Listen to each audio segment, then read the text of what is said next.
Hi, it's Liz and Angela. We're doing our Facebook Live a day early since tomorrow is Veterans Day, so we just thought we would catch up on some of the election results, some new petitions we have going on, and just talk to our audience. As always, we will be tuning in, taking questions and comments, so please feel free to tell us, your opinions on whatever we're talking about. Turn it over to Angela now. Awesome. Yeah, thank you all for joining us a day early. Tomorrow we will be, off in recognition of Veterans Day.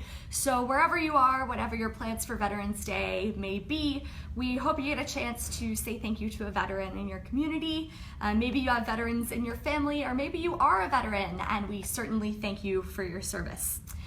So this week, there is so much to talk about. Liz and I were talking, we're like, what do we go with today? There's like almost too much. And one of the things in particular has to do with the outcome of the election. This just got posted. Right. This just showed up a few minutes ago, and it talks about the Electoral College.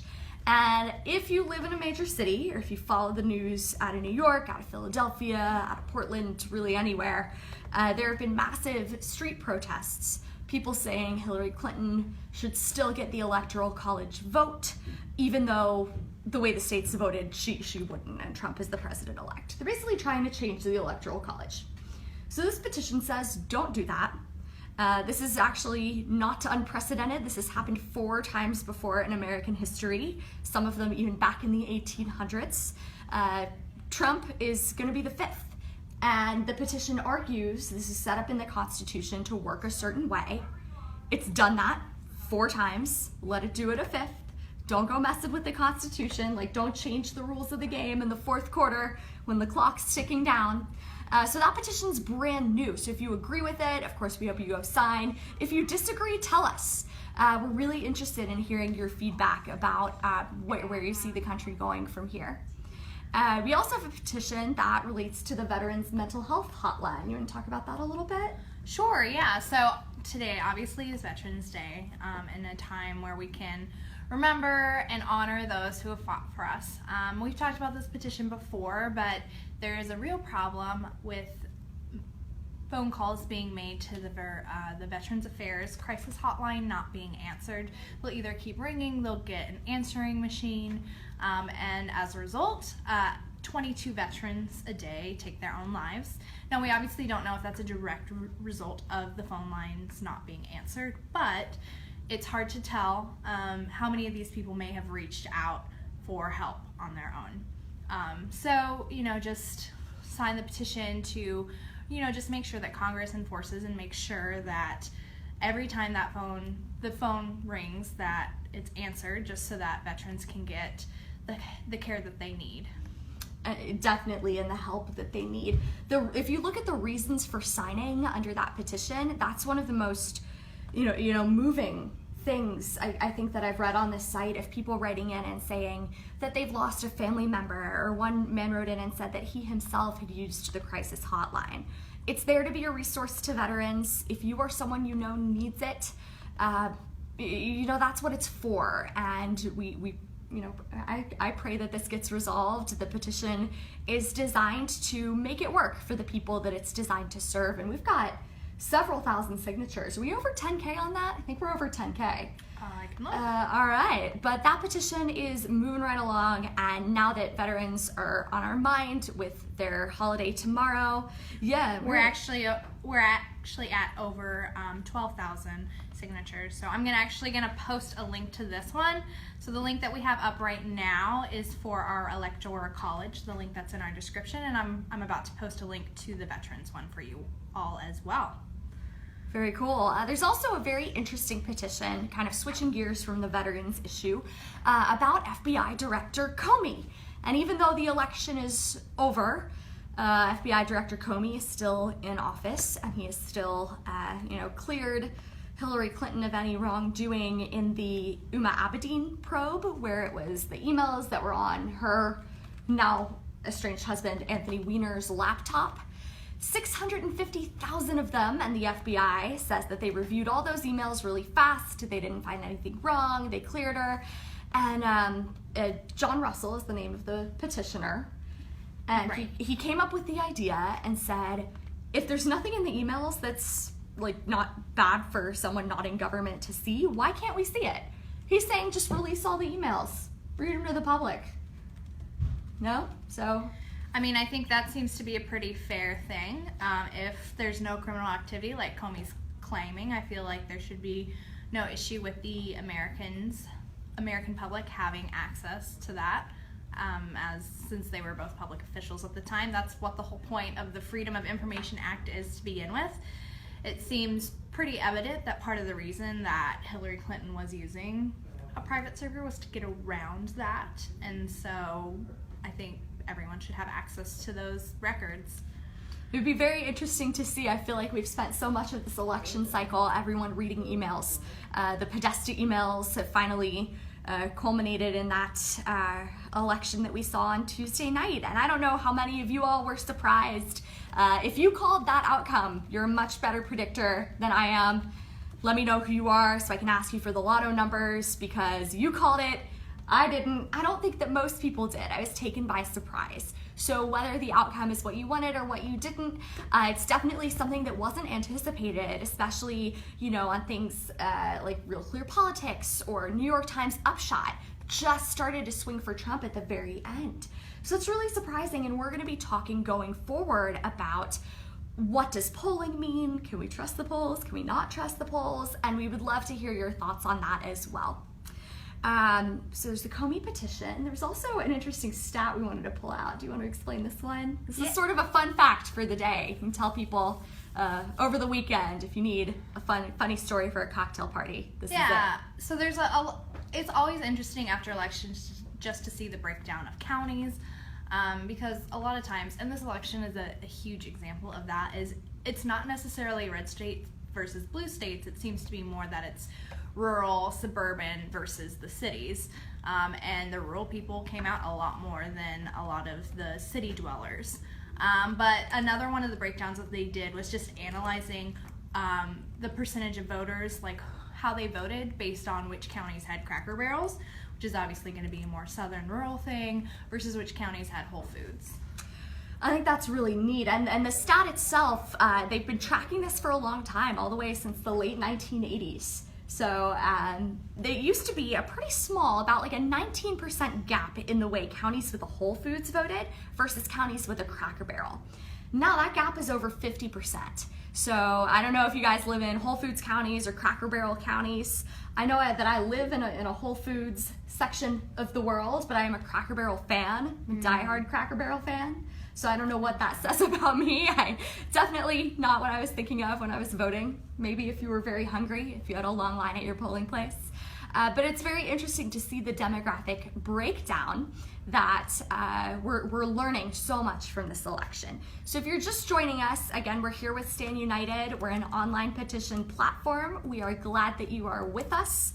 We have seen so many interesting petitions come in the last few days, and a lot of those have been local as well. I've been talking to someone who has started an anti-bullying petition for the East Noble School District in Indiana. So if you're watching, hello, yes, we get your emails.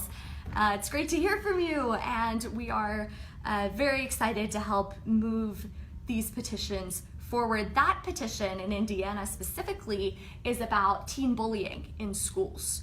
That's a huge issue now. It's going to become much, much bigger now that the incoming First Lady is going to make, we think, internet bullying is that her thing? That's her thing. Her thing is internet bullying. So it's really interesting, and she'll be, raising that issue.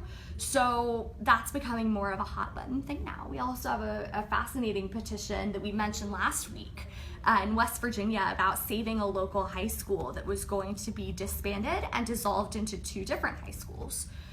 So the local issues are really stunning. We get stuff about service dogs, service animals. We were just having a very intense discussion about preferred breeds of dogs. And this is intense debate. The presidential election has nothing on our crew. So we get issues from the level that's so small to the level that's the entire country. And we love seeing it.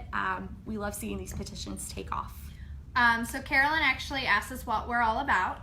So I'll just give you a basic thing since you are a first-time listener. Hi, Carolyn. So StandUnited.org is a petition platform that any user can come and use as a way to rally the troops, whether it's a local issue, a big national issue.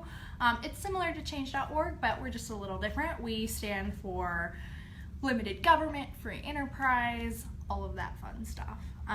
So we do these weekly videos where we'll fill you in on current events, trending petitions. So obviously this week's big current event is the election, but we do this every Friday. Today would be an exception. Friday or Thursday, depending on what the federal holiday schedule is. But that's kind of what we're doing. There's a lot of opportunities with the Trump election for all of you guys to get involved. Trump seems very much in tune with and interested in what you, the people, have to say. And this is a great time right before he takes office for you guys to come to our platform and just kind of make sure, hold him to his campaign promises, or, let him know, like, the first 100 days of a presidency is a big time for a president. So this would be a great time for any of you guys to come in and talk about, like, what would you like President Trump and Congress to tackle first? Come over to Stand United, make that petition. We'd love to be able to talk about it, promote it, help you guys along the way. Definitely. We had one petition submitted this morning, now that you mentioned that, about the incoming Trump administration, that asks President-elect Trump to nominate a Supreme Court justice right away. Right, that's a great one. It's a really cool idea, and the big question, I think, for a lot of people is, who would that Supreme Court justice be? So if you are watching this and you have someone who you think would make an awesome Supreme Court justice, or you have someone that you want to see as the next Secretary of State, Secretary of anything, every cabinet position right, he's going to have to fill. So if your senator or congressman, or really anyone who you think would be a great candidate for those jobs, start that petition right now, because his transition team is meeting already, and we would be so excited to have an impact on the next presidential administration. And you can do that. You're gonna find people at Stand United who have the same viewpoint that you do, even for issues that we talk about where I'm like, I might be the oddball on this. You find people who agree with it. Yeah, and this is, that's the beauty of the online advocacy, and Stand United is just another platform for people to do that for. So, this is in the next, month and a half. It's really hard for me to believe it's November, side note. But, so we've got, 2 months until President Trump takes office. So this is a great time to start those petitions on other, who you want for him to be Supreme Court, his cabinet positions, anything like that. Just make sure that he listens to you. He's very in tune with the people. He's been very, he's seemed to have actually listened to people. That's how he turned the Rust Belt for him, was just going and talking to those voters. And so this is a great time to use our platform to reach out to him. This is a really interesting comment. We had two, actually, that I want to bring up. Michael Mitchell said that Trump already has a list, and he does, but that's a long list. And within that list, there's a lot of different people who would bring, a variety of opinions to the Supreme Court. So looking at that list is a great place to start. That's actually a really neat idea, so thank you, Michael. We also have a comment from Mario Anthony, who says Mitt Romney, Secretary of State. That would be interesting. That would be really interesting. I'll be interested to see how Donald Trump is able to maybe unify the party, since there was a lot of, criticisms for him. It seems like a lot of Republicans did end up voting third party. And so it'll be interesting to see how he kind of unites those people. And Mitt Romney would be a great way to do that, to kind of extend the olive branch and bring in the parts of the party that weren't as big of a fan of Trump. I think he definitely has an opportunity to be unifying for the party, for the country as a whole. And I think this is a really interesting, it was going to be historical no matter who won, Yes. whether it was the first woman, or in Trump's case, the first person to literally never have held political or military office before. And I think that's really cool, just to see, how no matter what the outcome was, it was going to be a historical election. Oh, we have another comment from David. Oh, David and Donald share an opinion here. They both like Trey Gowdy. He's fascinating. His line of questioning during the congressional hearings, especially surrounding Benghazi. No matter how you feel about that issue, I would not want to cross Trey Gowdy. He's a very intense questioner. Yeah. So him as Attorney General would be fascinating. And this is your shot. This is your shot to have a say in what the Trump White House will look like and how it will function. So I love the ideas that we're seeing here. These are things that I've never thought about, but could be really cool. So if you're commenting, if you can write a comment, you can write a petition. You can do it in 10 minutes. Take some time. In the time you spend in line at Starbucks, you can write a petition, and the next time you look on the computer, you might have thousands of people saying, we love this idea. So yeah, it's always really surprising to see how petitions take off. Sometimes it's like literally it starts and the day later it has 1,000 signatures. So you may think you're just doing like a far out there idea, but you end up with an audience. It's really cool to use the advocacy tool like that. All right, and one more. We have Sam saying he wants Rudy Giuliani for Homeland Security. That's a good one. I do think Giuliani will definitely be in the cabinet one way or the other, since him and Trump are such good friends. And you know what? I'm a fan of Giuliani. I'm glad that he's coming back in the front stage like this. Yeah, personally, I don't know much about Giuliani, but I'm going to learn because he's going to be part of the next phase of American history. So one more thing before we go. This is another fun fact. I keep learning weird history things, and I love them. I hope you guys do too. I want to share them. Who do you think? So Melania Trump is going to be a first lady who is born outside the United States. Who do you think was the last first lady to not be born in America? Martha Washington. You're very close. You're very close. You're a little later. It was Dolly Madison. Dolly Madison, wife of James Madison. Or maybe Abigail Adams. No, it's Dolly Madison. I don't remember which one was first. But it was one of the founding fathers. This has not happened in well over 100 years. And I remember early on in the campaign they were talking about how Melania Trump will be one of the, I think she's the first lady where English is not her first language. Wow. Which is, so this election has been historical in so many different ways, and it'll be so cool to just see, what happens because of it.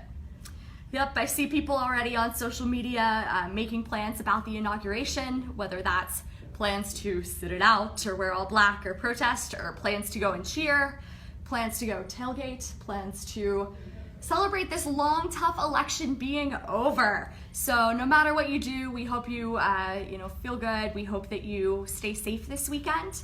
And if you get a chance to thank a vet, please do it. So that's what we'll leave you with today. Thanks again for watching. Bye. Have a good weekend.